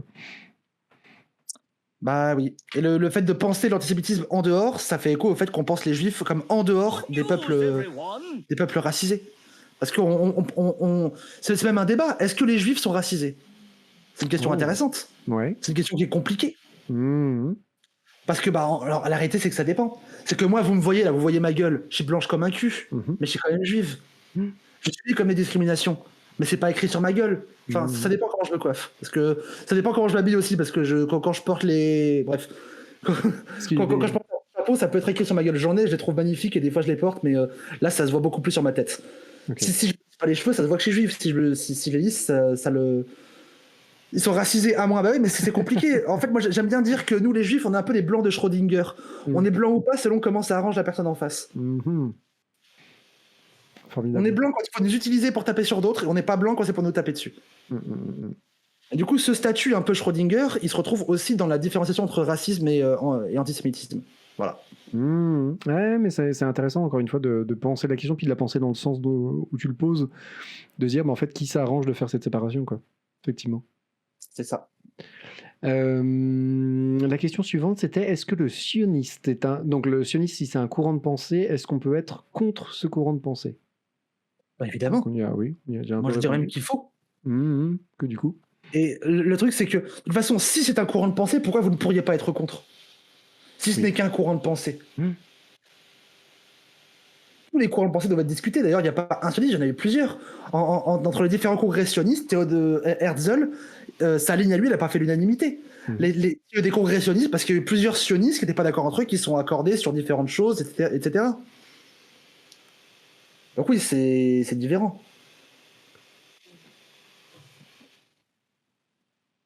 Voilà. Oui, pardon, excuse-moi. Je viens de voir qu'il y avait un troll. Communautarisme et tribal. Ouais, voilà, c'est Roussel 2027. Ouais. Non, Je n'ai même pas compris. On est sur un troll. Ok. Dommage.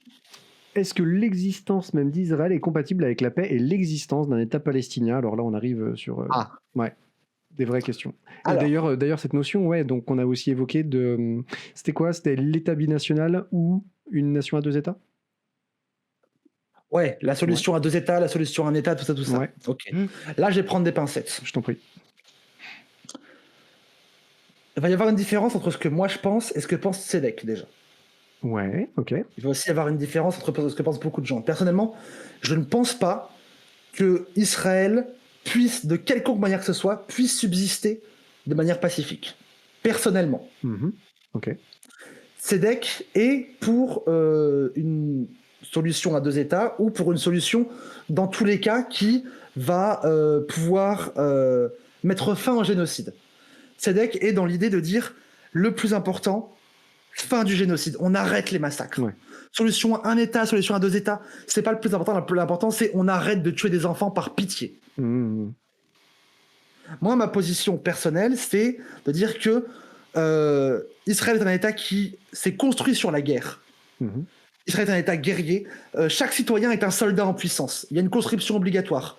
Il n'y a pas de notion de paix en Israël, ça n'existe pas. Tout est construit sur le thème de la guerre. Wow. Et qu'un État bâti sur le thème de la guerre, il a besoin d'avoir des ennemis à qui faire la guerre, et que donc il ne pourra pas être pacifique. Je pense également qu'on ne peut pas avoir un colonialisme qui soit pacifique. Et le sionisme est un colonialisme. Ce qui ne veut pas dire qu'il faut virer tous les Israéliens. Je ne dis absolument pas ça. Mais moi, personnellement, je suis pour une solution à un État avec égalité de droit total, qu'on appellerait comme vous voulez, Israël-Palestine, je m'en fous. Israël, Palestine, Judée-Samarie, Sion, je m'en fous. Un État, égalité de droit total, désarmement militaire. Moi, c'est mon avis. Ok. Mais je sais que je ne suis pas l'unanimité, je suis même pas majoritaire, et je respecte les gens qui pensent à la solution à deux États. Moi, je me dis, si ça marche, let's go. Je ne crois pas que ça marchera, mais si ça marche, let's go. Et on est suffisamment peu et suffisamment dans la merde dans le camp palestinien et suffisamment victime de répression pour que je puisse me permettre de faire la fine bouche. Mais je prends des pincettes. Ce que je dis, c'est mon avis à moi, pas celui de Tzedek. Ouais. C'est bien de distinguer aussi. J'ai pas envie qu'on leur tombe dessus là-dessus, parce que les pauvres, on se prend déjà suffisamment de haine dessus. Pour envie que mes avis personnels entachent le collectif. Et du coup, justement, tu dis qu'Israël, la paix n'est même pas une solution ou n'est même pas envisagée, mais parce que, comment ça? Parce que historiquement, oui, c'est un État que, ouais. En fait, le truc, c'est que pour Israël, tout est autour de la guerre, au point que même la citoyenneté est une citoyenneté guerrière. Et le meilleur exemple de ça, c'est les gens qui sont israéliens, qui sont vraiment antisionistes, les orthodoxes qu'on appelle du coup les Haredim, donc les ultra-orthodoxes antisionistes très proches de la Torah. Les Haredim qui vivent dans un quartier spécifique de Jérusalem qui s'appelle Mea Shearim, sont des gens qui, pour être sûrs de ne jamais faire la guerre, disent il y a un seul moyen pour être sûr de jamais partir en guerre. Ils ne déclarent pas les naissances. Quand un enfant naît chez eux, ils ne le déclarent pas à l'État. Du coup, ils ne sont pas recensés, ils n'ont pas de papier, et du coup, c'est le seul moyen d'échapper à la conscription et d'échapper au service militaire. Waouh. Ok. C'est des gens qui sont juifs, qui sont orthodoxes, qui auraient tous les droits s'ils voulaient, Ouais. ils décident de ne pas avoir de papier. Ok. Et ils vivent dans un quartier un peu ghetto de Jérusalem. Et un peu ailleurs aussi, mais ils vivent majoritairement là. Et ces gens-là, c'est pas 3 pélos, hein, c'est 30% de la société de Jérusalem. D'accord, ok. Qui en fait veulent pas risquer, quoi. Pardon ? Qui veulent pas risquer justement de C'est ça, devenir des parce soldats. que eux, ils savent qu'Israël est tellement fondé sur la guerre que le simple fait d'avoir des papiers, ça peut t'emmener au combat à un moment X ou Y. Waouh. Ok. C'est dire à quel point. Et en fait, même quand vous lisez un peu comment ça marche juridiquement Israël, tout est pensé comme guerre. Tout tribunal est un tribunal martial. Okay. Tout est pensé. Et en fait, les citoyens sont considérés comme des soldats pas encore en activité. Ok. Attends, c'est ouf. Le cas particulier demande si c'est les Haredim. Ouais, je suis en train de l'écrire. Haredim. Ah pardon. Ok. Haredim. Ok. Pas de souci. Alors, les Haredim, du coup, il y a plein d'autres types d'Haredim différents. Vous avez des Touré Karta, vous allez avoir des réformistes, vous allez avoir plein de trucs. Mais les Haredim, ça va être en gros les juifs très orthodoxes, très proches de la Torah, donc aussi très conservateurs, qui vivent en Israël et qui sont antisionistes. Ok. Vaya demandait aussi, quand tu parlais donc d'un État qui mettrait tout le monde sur un pied d'égalité, du coup, ce serait un État sans religion. Tu l'imagines comment? Je sais pas. Au final, peu importe. Moi, en fait, peu importe la religion de l'État dans lequel je vis, pour plus que je puisse pratiquer la mienne. Ça, c'est mon côté juif. Le côté, en fait, dans la philosophie, dans l'histoire juive, il y a un côté, genre, je me moque de ce que décident les gens qui sont au pouvoir au niveau religieux, du coup, de l'État où je vis. Parce qu'il y a l'idée aussi de la diaspora, l'idée de on est toujours là que de passage, on est toujours en exil, on vient, on part, et du coup, au niveau religion d'État, on s'implique pas forcément. Et aussi parce que s'impliquer dans la religion d'un État, c'est interdit chez nous. Il y a ce qu'on appelle les 3 serments du Talmud de Babylone, où en gros, on a passé entre guillemets un contrat avec Adonai, donc avec l'Éternel, avec notre déité, et avec le reste du monde, avec 3 serments. Notre premier serment à nous, c'est de rester en exil et de ne pas essayer de faire un État. Le deuxième serment, c'est de ne pas faire d'immigration de masse à un endroit pour ne pas venir faire des gros afflux de population. Okay. Et le troisième serment, c'est qu'en échange, on ne sera pas réduit en esclavage par rapport à les autres populations. Ça, dans la théologie, c'est un peu une des bases du principe de la diaspora. Et du coup, même s'impliquer pour faire un État juif, on n'a pas le droit, on ne peut pas faire ça. Okay. C'est écrit dans le Talmud, c'est écrit dans la Torah. C'est pas un pouce de souveraineté juive. Ça n'existe pas, la souveraineté juive. Ok.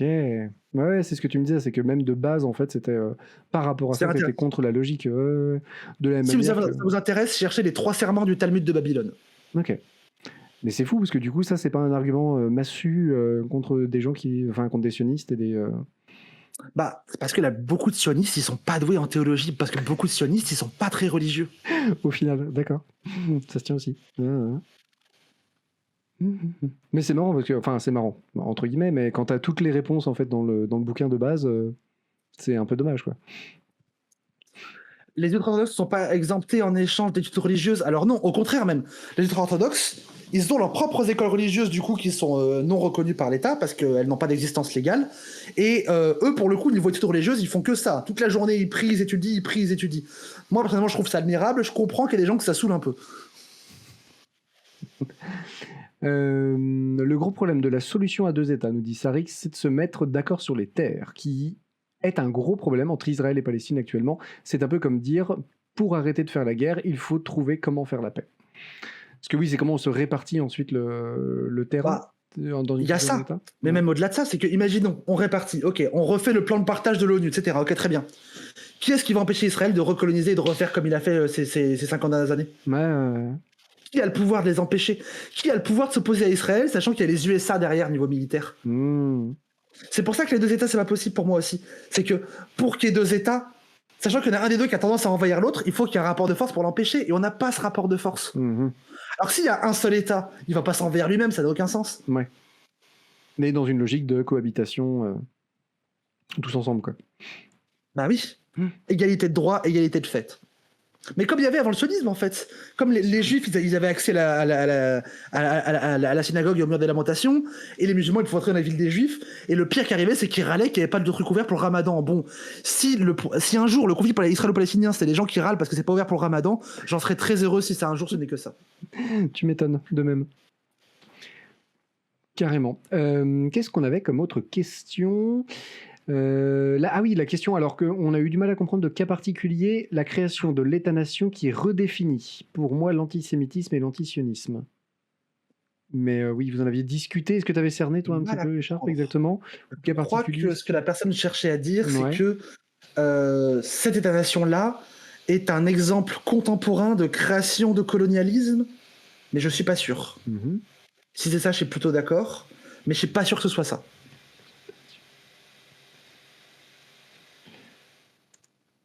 Ouais, je ne sais pas. Cas particulier, si tu veux repréciser ta question, retenter encore une fois. Je sais qu'à l'écrit, ça peut être complexe sur des questions un peu balèzes, mais voilà.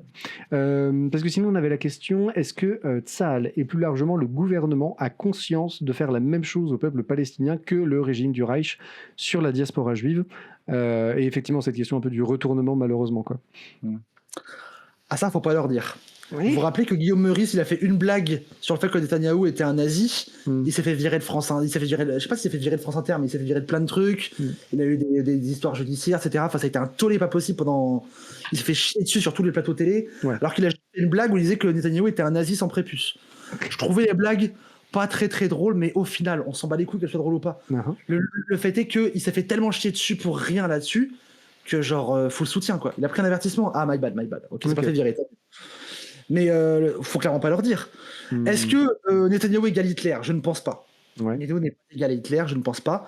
Par contre, moi je pense que le sionisme est dans la continuité du nazisme, historiquement, parce que, alors bondissez pas de vos sièges, parce que le truc c'est que en Europe de l'Ouest, donc dans le bloc de l'Ouest, donc tout ce qui n'est pas l'URSS, à la sortie de la guerre, il s'est posé le problème de bon, maintenant on a gagné, les nazis c'est fini, mais les nazis c'est pas juste les mecs qu'on a tués sur le champ de bataille, les nazis il y en a partout. Donc il faut dénazifier. Comment on fait pour faire la dénazification ? C'est compliqué, et l'Ouest et l'Est ont pris deux chemins très différents. L'URSS a dit, les nazis, on les vire tous. Genre ça dégage, on fait une purge, on les emprisonne, on les massacre, je sais pas, on les dégage. Bon, c'est pas forcément toujours une très bonne idée de tous les massacrer, mais au moins ils ont fait une purge. Parce que eux, ils avaient des gens pour les remplacer en Russie qui pouvaient prendre le relais.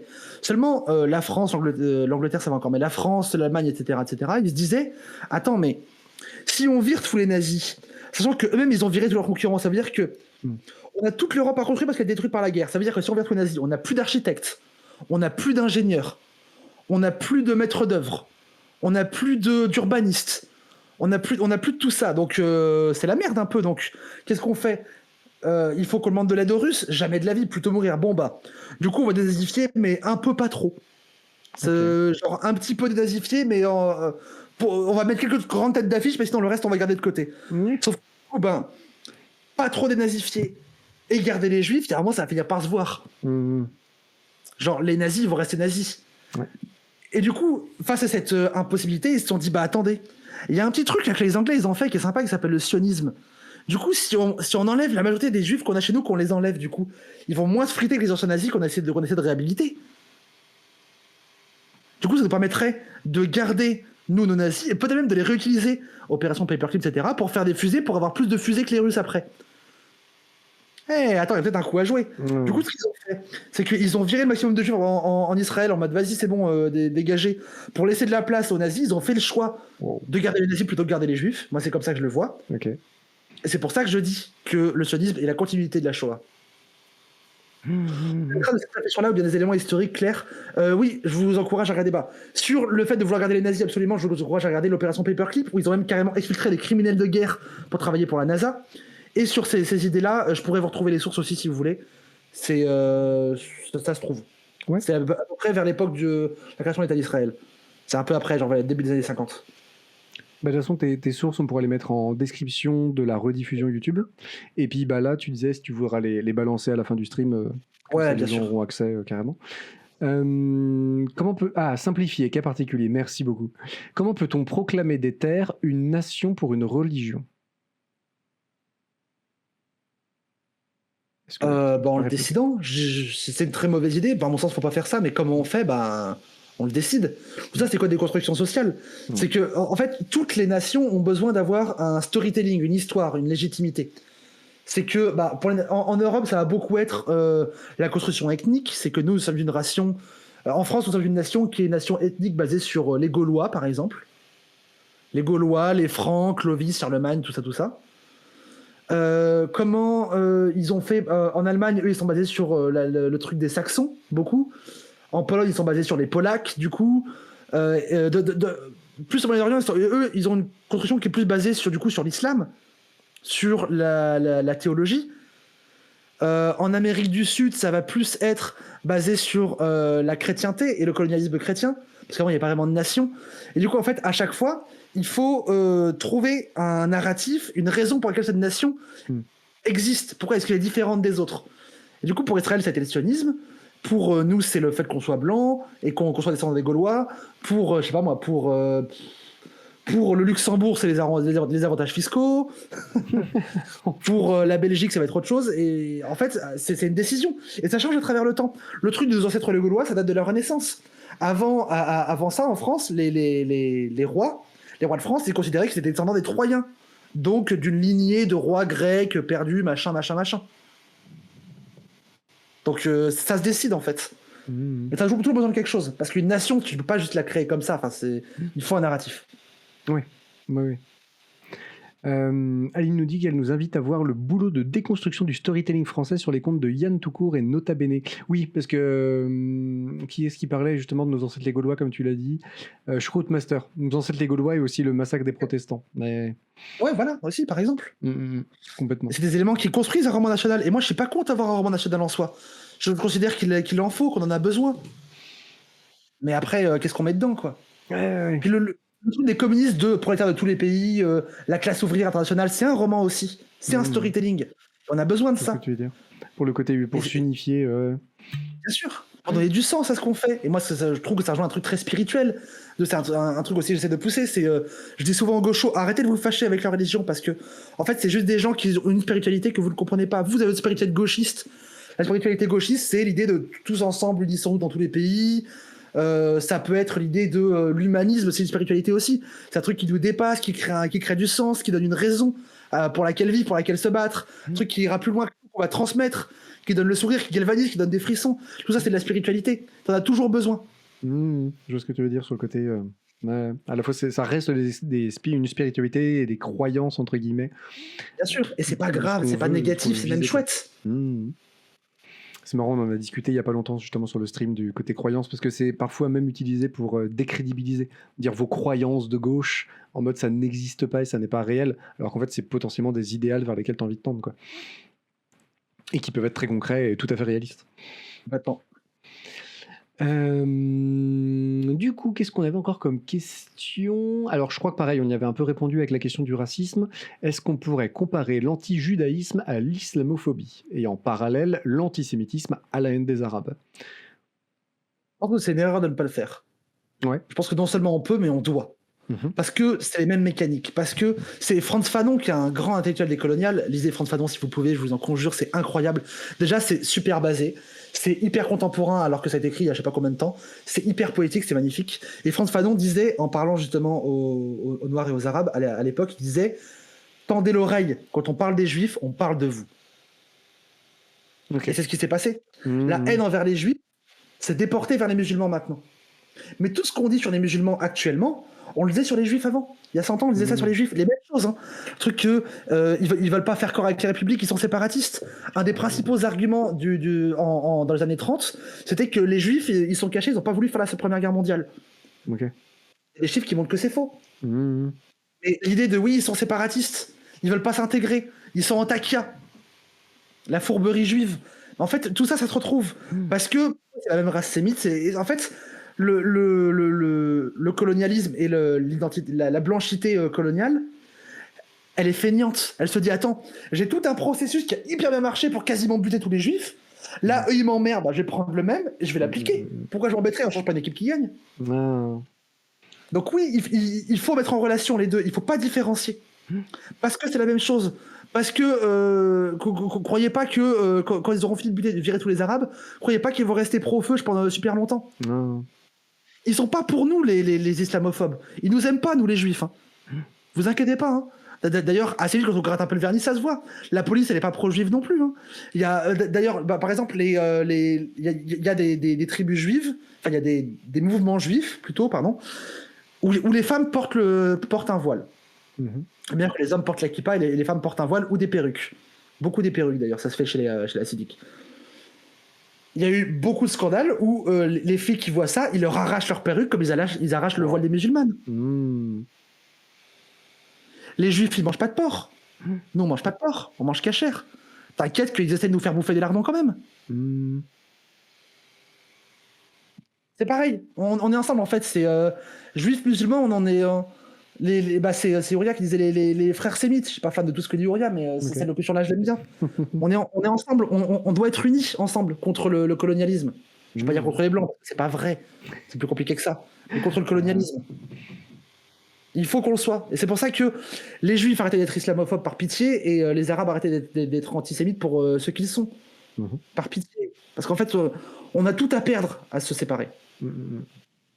Oui, bah carrément, hein, c'est ce qui se perd, tous les mouvements d'extrême droite fascistes, et c'est un peu malheureusement la croyance, même pour le coup, pour comment dire, les classes qui seraient pas emmerdées de base par l'extrême droite.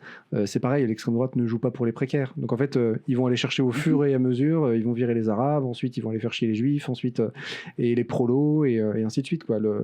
Effectivement, le souci, enfin, c'est pas parce qu'ils visent une classe que tu peux dire ah bah moi je suis pépouze, hein, ni juif ni noir, tout va bien, quoi. C'est certain qu'en fait ils vont faire chier tout le monde, quoi. Donc effectivement, oui, plutôt serrer les coudes. Entièrement d'accord.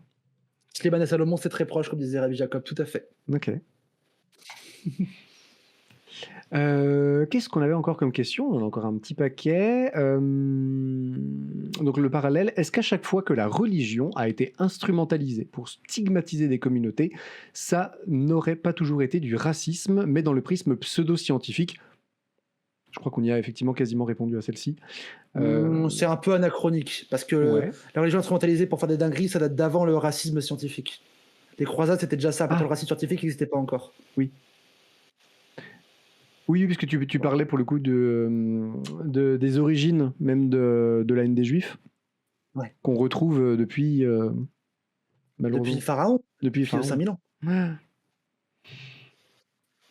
Mais si aujourd'hui un antisémite n'est pas contre la religion, il est juste raciste. L'antisémite n'est pas contre la religion. Mais s'il est antisémite, il est forcément contre la religion. Oui, en fait, il peut haïr les juifs sur des raisons autres que religieuses, mais un antisémite, oui, il est raciste. Oui.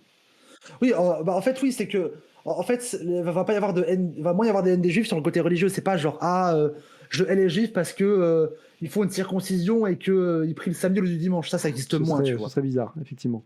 Et c'est ce que je disais, c'est le shift entre une haine religieuse vers une haine raciale. Entendrais-je convergence des luttes? J'ai bien l'impression, du point. Pas exactement, en fait. C'est pas convergence des luttes, parce que convergence des luttes, ça sous-entendrait que les luttes sont différentes à la base. Ce qui n'est pas le cas. Là où les luttes, par exemple, les luttes des questions queer et décoloniales sont des luttes différentes qui doivent se rejoindre, les luttes des questions juives et musulmanes, c'est la même lutte qui a été divisée par l'oppresseur. Ouais, c'est intéressant. C'est intéressant. J'en profite pour repiquer aussi des questions directement dans le chat. Tzedek, en fait, c'est un acronyme? Non, Tzedek, c'est un mot en hébreu qui... D'ailleurs, tu as fait une petite erreur. Tzedek, c'est pas le Tzedek, du coup, je suis membre de Tzedek. Tzedek avec l'exclamation. En fait, Tzedek, c'est un mot en hébreu qui veut dire à la fois charité, justice sociale, redistribution des richesses. Et en fait, la tzedaka, c'est l'acte de faire la charité un peu comme font les chrétiens, sauf que nous, c'est mieux. Parce que nous, c'est mieux, pardon. Sauf que nous, c'est un peu moins hypocrite parce que, en gros, la tzedaka a vraiment l'idée de redistribution des richesses par une sorte d'impôt religieux volontaire et de justice sociale pour essayer de gommer les inégalités. Ok. Voilà. Et c'est un mot hébreu. C'est le mot le plus de gauche de l'hébreu. On pourrait en trouver d'autres, mais oui, il est pas mal. J'avoue, carrément. Est-ce qu'on pourrait comparer l'antijudaïsme à l'islamophobie et l'antisémitisme Ouais. ça, je l'ai lu, pardon. La On l'a vu, ouais. mezouza, est-ce que c'est chez l'ensemble des communs juifs? Ah, je crois, mais je ne suis pas sûr. Est-ce qu'on peut redéfinir mezouza? Alors la mezouza, c'est, peut-être être un peu loin, je vais peut-être pouvoir emmener la caméra, Ouais. mais c'est un truc que font beaucoup de juifs. En fait, c'est une page de la Torah enroulée dans un tout petit rouleau, dans un truc en verre que tu mets à l'entrée de la porte de la maison pour protéger la maison des malédictions. C'est un objet rituel qui se met souvent devant la porte. Et c'est un truc qui est assez compliqué parce qu'il y a beaucoup de juifs qui n'en mettent pas parce que, en fait, ça a le désavantage que du coup, les gens qui passent dans la rue savent que t'es juif. Hmm, C'est marqué sur ta baraque, quoi. oui. Et du coup, dans les contextes un peu antisémites, c'est un peu tendu, donc parfois on le met un peu à l'intérieur, etc. Et oui, normalement, tu le touches à chaque entrée, et chez moi, à chaque entrée, à chaque sortie, tu le touches ou tu l'embrasses. Ok. C'est une sorte de. Si vous voulez, on pourrait voir ça comme un. Alors, je vais me faire hurler dessus par des juifs pour avoir dit ça, mais comme une sorte de talisman qui porterait chance et qui protégerait du mauvais sort version juive, si vous voulez. Je simplifie énormément, mais en gros, c'est ça. Ok. Au moins, on comprend bien le principe. Ah oui, il y avait une question aussi. Alors ça, c'est quand tu avais parlé. En Éthiopie, il n'y a pas un gars qui est justement le seul à pouvoir pénétrer un temple dans lequel seraient les tablettes. Oui, c'est ça. En Ouais. gros, le truc, c'est que l'Arche d'Alliance peut être visité que par un mec dont j'ai oublié le titre, qui considère que lui seul est assez digne pour pouvoir entrer dans ce qu'on appelle le Saint des Saints et voir l'Arche d'Alliance. Et du coup, ce qui fait aussi que beaucoup de gens ont une suspicion de se dire, attendez, il y a une seule personne qui peut le voir. On est bien sûr que ça existe. Mais après, je suis pas là pour cracher sur les Oui. falachas, c'est d'autres juifs. J'ai pas leurs croyances, j'ai pas les mêmes, mais c'est des frères quand même. Mhm. Et il y avait une question la plus récente sur, on peut parler de racisme ou de proto-racisme, mais j'ai pas la définition du proto-racisme pour le coup. Oui, proto-racisme dans le sens où c'était du racisme avant que le mot racisme existe. Oui, si vous voulez, Ah. c'était de la haine de l'autre, mais il n'y avait pas la notion de race encore. Mais oui, bien sûr que ça existait. Ça existait, les bûchers de plusieurs centaines de juifs en Espagne en 1495, du coup, je crois. C'était pas non plus. Je dis pas que ça n'a jamais existé, absolument pas. Je dis juste que la justification par la race est venue après. Sarix nous dit le fait de séparer antisémitisme et islamophobie va permettre justement de monter les musulmans et les juifs les uns contre les autres. Comme ça, les racistes blancs n'ont même plus besoin de bosser. Exactement, c'est Et ça. on est tranquille. Et c'est ce qu'on voit actuellement. Hein. Parce que vous remarquez que du coup, les blancs, les CNews, etc., ils adorent opposer les musulmans et les juifs. Ils adorent ça. Ils font des unes sur LFI est antisémite par clientélisme des musulmans. Ils font des unes sur, oui, les méchants musulmans qui agressent des juifs. Et les blancs sont toujours absents de l'équation. Ça les arrange de fou, on parle jamais d'eux. C'est peut-être temps de parler un peu d'eux. Ouais, bah justement, on peut arriver au côté le plus récent sur justement ces news, le traitement qu'on a aujourd'hui, en fait, de quand on dit, pourquoi est-ce qu'on a ressorti aussi cette vidéo-là, tu vois, et pourquoi est-ce que quand on dit, pas bien ce que fait l'État d'Israël, tout d'un coup, c'est en mode, ah là là, bah alors, du coup, vous êtes antisémite, vous êtes antisioniste, ah là là, quelle horreur. Et à quel point c'est instrumentalisé. Le truc, c'est que déjà, s'ils disent ça, c'est parce qu'ils sont terrifiés. Ouais. Genre, tu vois, les États-Unis, ils font plein de dingueries tout le temps. Mais quand on le critique, tout le monde s'en bat un peu les couilles. Sauf que là, vu que c'est Israël et qu'ils sont terrifiés, parce que pour eux, le fait qu'Israël existe, c'est ultra important, c'est beaucoup trop important. C'est leur caution pour pas être antisémite, ils ont tout investi dedans, c'est eux qui font leur sale besogne, parce que c'est eux qui font les trucs genre les petits logiciels espions pour la CIA que les États-Unis n'ont pas le droit de faire eux-mêmes, c'est Israël qui leur fait. C'est eux aussi qui permettent d'avoir un pied à terre militaire sur tout le Moyen-Orient, c'est eux qui permettent d'avoir leur mission civilisatrice de civiliser les Arabes, c'est beaucoup trop important. Israël. Ils peuvent pas le perdre. Et le truc, c'est qu'Israël, c'est précaire. Ils sont tout seuls entourés d'ennemis. Du coup, ils ont besoin que personne critique Israël, parce que si Israël perd un allié, ça peut peut-être être la fin. La position d'Israël, elle est fragile. Encore plus maintenant où vraiment tout le monde les hait. Même la Cour internationale de justice commence à les désavouer. Donc ils sont dans une position précaire. Et c'est pour ça, justement, c'est que plus on criminalise les voix pro-palestiniennes, plus c'est qu'on est en train de gagner et plus il faut pousser. Alors à quel prix, je sais pas. À quel prix le prix fort, on l'a déjà payé. Le prix fort, on l'a payé déjà dès le début. On a déjà un nombre de victimes qui est incontable. J'ai vu une vidéo où, en fait, c'était genre le générique de Star Wars, tu vois, en fait, c'était juste les noms de toutes les victimes palestiniennes, et la vidéo durait, je crois, genre plusieurs heures. Et t'as tous les noms qui défilaient. C'était terrifiant. Le nombre de victimes est affreux. Et ils ont besoin qu'on garde Israël, parce que pour eux, c'est nécessaire d'avoir sauvé la terre, d'avoir tous ces avantages-là. Et le fait que du coup Israël soit un peu en mauvaise posture depuis le début, parce que tu peux pas juste arriver dans une région Moyen-Orient où t'as pas de pays, dire hop, je pose un pays, mais du coup vous l'attaquez pas. Sauf que ce pays-là, il va être belliciste. Non, ça marche pas. Forcément, ça va être le seul. Donc rien ne va en fait dans cette histoire. Depuis le début du sionisme, rien ne va jamais. Du coup, tout est précaire et tout ne tient que parce qu'il y a les États-Unis et l'Europe qui rend fou derrière, financièrement et militairement. C'est possible que comme ça. Et donc du coup, en fait, si jamais il y a l'Europe ou les États-Unis qui arrêtent de renflouer, Israël se casse la gueule. Donc en fait, Israël dépend de notre soutien et c'est pour ça qu'on peut agir. C'est pour ça qu'on peut agir par le boycott, par les manifestations politiques, par l'interpellation, par tous les moyens qu'on peut. Il faut agir parce qu'on le peut.